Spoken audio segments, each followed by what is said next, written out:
Hi guys, hello everyone. This is Punya here and I am a biology lover. Welcoming you all to my YouTube channel, that is PM Biology. So last class we have discussed about the topic biotechnology principles and processes, in which I had in detail explained about the enzymes. In today's class we will be going for vectors and different types of vectors. What should be the characteristics of vectors? So let's go for it. So today's topic is vector. No, it's not for mathematical vectors, it's for biological vectors. So first we need to know what is a vector. We need to define what is a vector. As the name says, it would be showing direction. In physics also vector is there, in maths also vector is there, and vector is something which will be showing direction. So in biological terms also it would be showing direction to any nucleic acid molecule to incorporate foreign gene. So let's define it. A vector is a nucleic acid molecule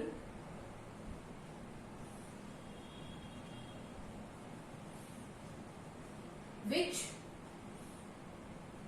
incorporates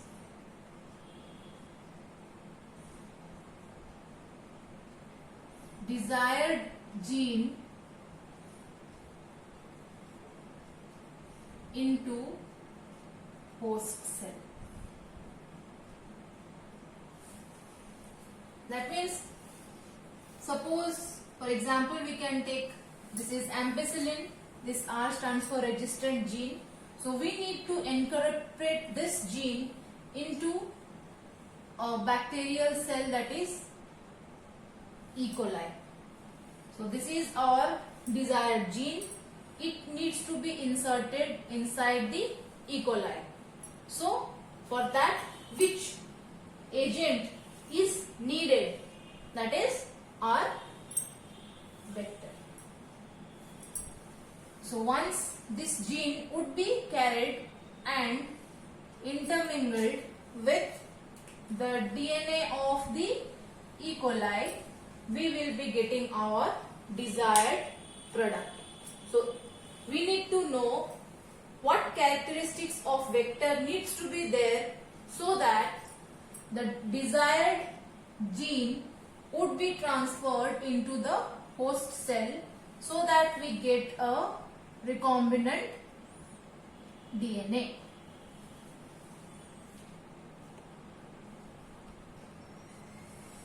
So next is characters needed to be with the vector.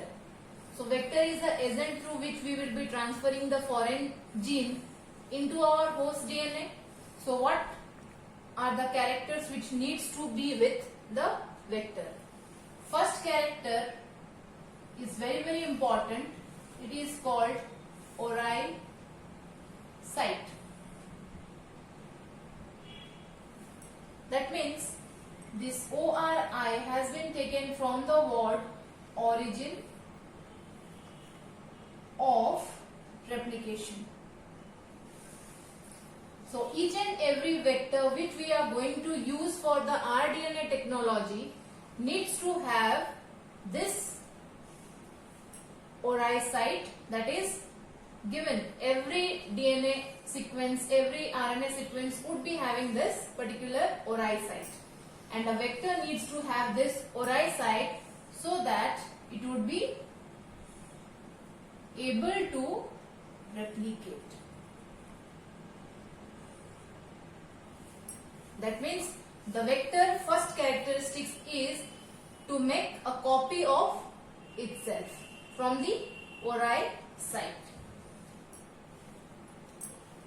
Next, it needs to have POR site also. Its POR stands for protein for or of replication. A specific protein is there for each and every vector which needs to be there with that particular vector, so that this protein when binds to the strand, the any polymerase which would be helping, DNA polymerase we can take. This DNA polymerase will come and bind to these proteins. This protein should be there over here. So this DNA polymerase, by recognizing the protein, will be binding DNA on that particular site. So now the polymerase enzyme is this. It has attached to the DNA strand where the POR or ROP is there. Third one is it should have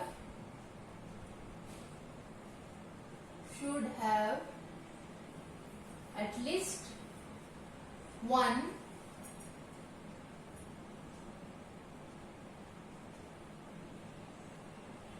marker,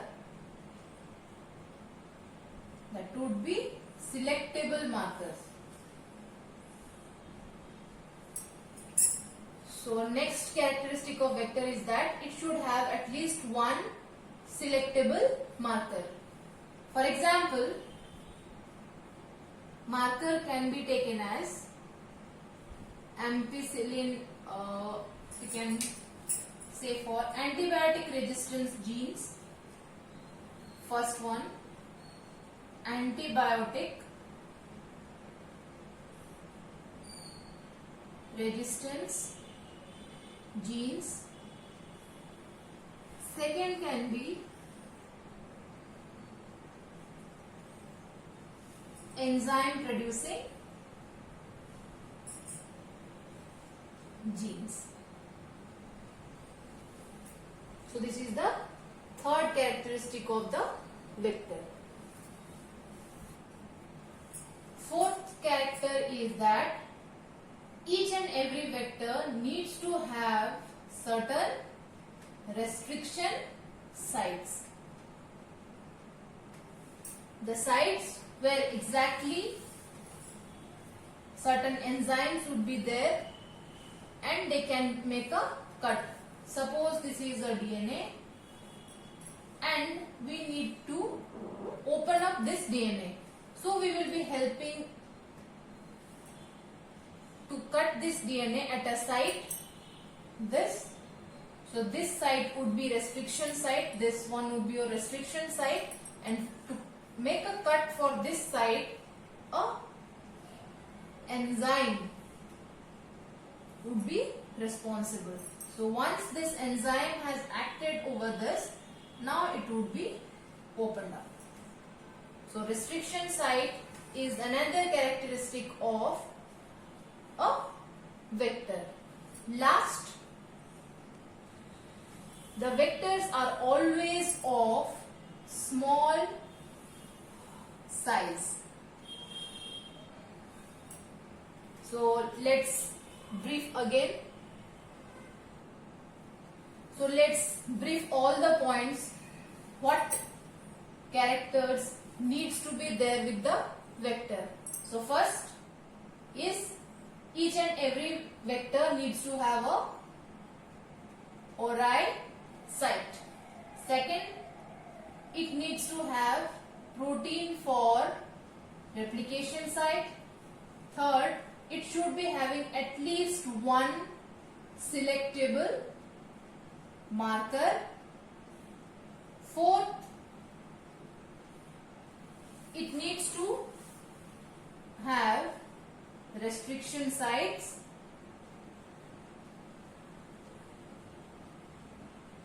And final, it would be of small size.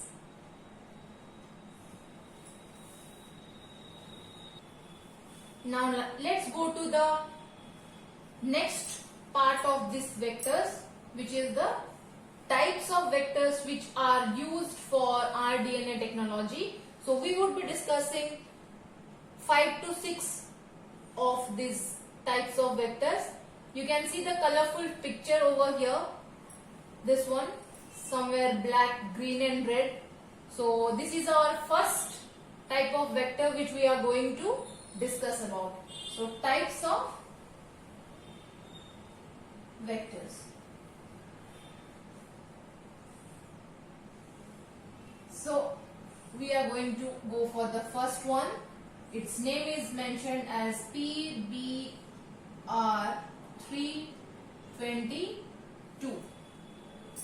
So this is the vector which we are going to talk about.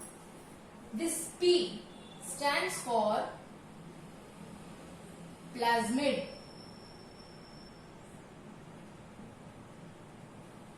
This B and R, both B and R we can say, are for the name of the scientists. B for Bolivar and R for Rodrigues. So P for plasmid, B for Bolivar, R for Rodrigues.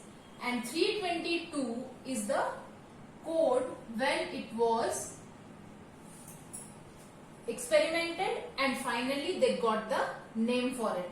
So on that day, third day of the experiment it conducted and the date was 22. So PBR 322. It was the first artificial vector to be discovered. So PBR 322 is the first artificial vector to be discovered. This PBR 322 is used in most of the experiments, and this PBR 322 has 8 restriction sites. Now we need to know this PBR 322 has all the characters as we discussed just few seconds before. We discussed about 5 points and we need to know that each and every point is there with this or not. So first point, let us recall the first character of vectors is each vector needs to have a ORI site. Let's see, this vector is having this ORI site or not? Yes. See, it is having this ORI site. Next, so our first character is done. Next we can go for the second character of it, which we mentioned to be protein for replication. It's POR or ROP, right?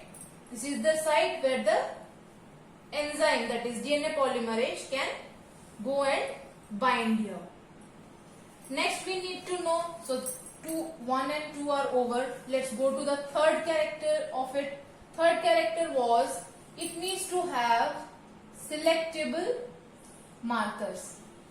In selectable markers, we went for antibiotic resistance gene. So here antibiotic resistant genes are 2. AMPR, that is ampicillin resistance, and TET is tetracycline resistance. So the third character is also with this PBR 322 vector. Now let's go to the fourth one, that is restriction sites. Yes, the restriction sites in this, restriction sites are what? These are nothing but certain enzymes would be there, and we need to check for how many restriction sites are there for this particular PBR 322, right? So let's count. These all are the restriction sites which are mentioned outside the PBR 322. So let's count this one. 1, 2, 3, 4, 5, 6, 7, 8. So in total there are 8 restriction sites. So restriction sites are 8. I have done this diagram a bit larger so that it would be clearly visible, but this marker is last and it qualifies all the characteristics. It is of small size. So these 5 characteristics are the main characteristics of a vector which needs to be or qualifying as a vector. So check for all these are there with this particular vector. Okay, so these all 5 points are there with it. So we can say that this is qualified vector.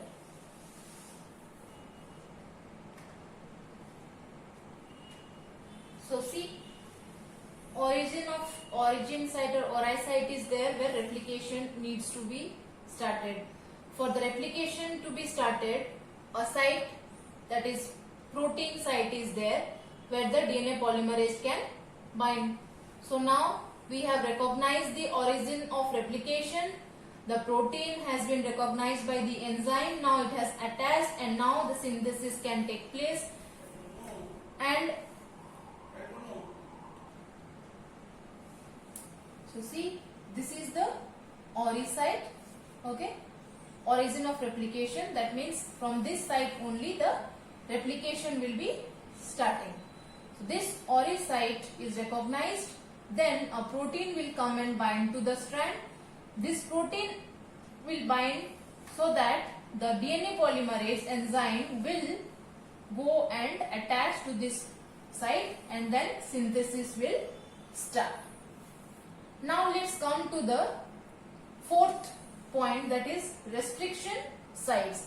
It's very important to mark because in this PVR 322 there are 8 restriction sites. So I have mentioned from serial wise 1 to 8. So we will be talking about each and every restriction site of it. So let's first start with this. So any naming of this restriction sites, we can go for CLA 1. This restriction site is named accordingly to the name of the species from which it has been derived, and 1, this is Roman numeric 1. This is the first, it has been first discovered, so the name is 1. If it would be 2, then it would have been discovered secondly. If third, then third. So sequence wise, the first which one is discovered, it would be named as 1. Second, it would be named as Roman numeric 2, and if third, then it would be Roman numeric 3. So let's know the species name. This C stands for Caryophanolatum, and since it was the first enzyme discovered, so it was named as 1. Caryophanolatum.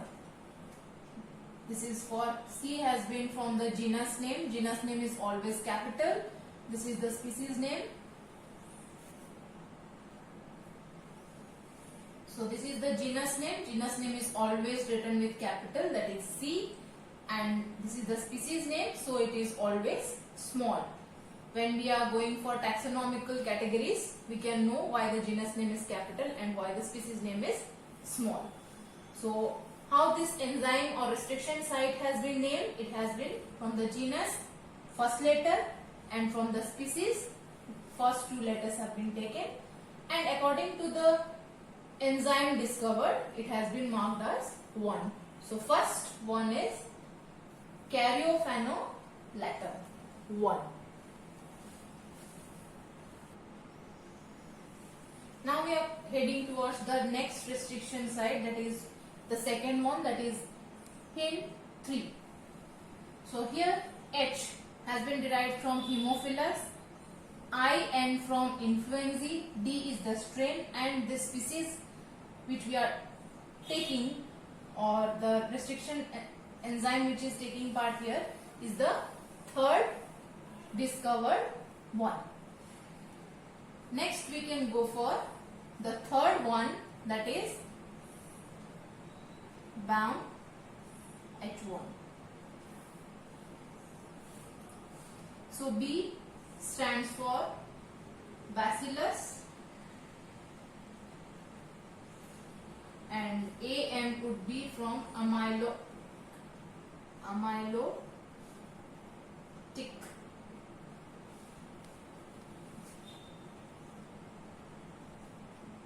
And this is the strain name and this is the first discovered enzyme, so it is mentioned as 1. Next we can go for SAL1, that is the fourth restriction site, and this S stands for Streptomyces and AL stands for Albus. Since this is discovered first, this enzyme, so it is mentioned as Roman numeric 1.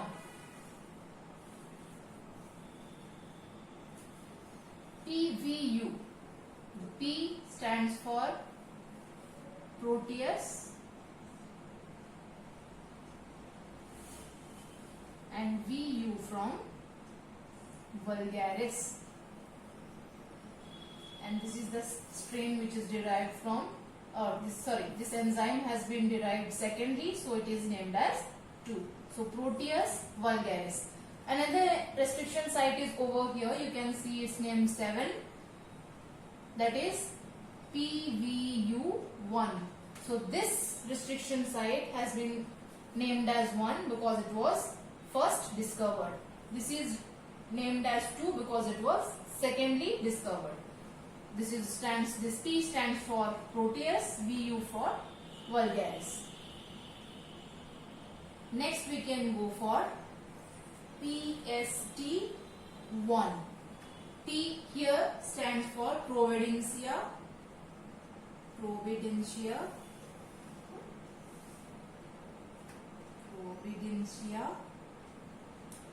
And ST stands for Stuati. Since this was first discovered, it is mentioned as 1. Last restriction site is EcoR1.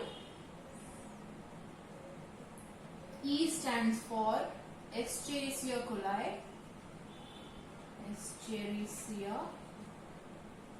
And the CO for coli. R is, this is specific restriction enzyme, so it is mentioned R, and I1 is the first discovered enzyme. So it is having 8 restriction sites.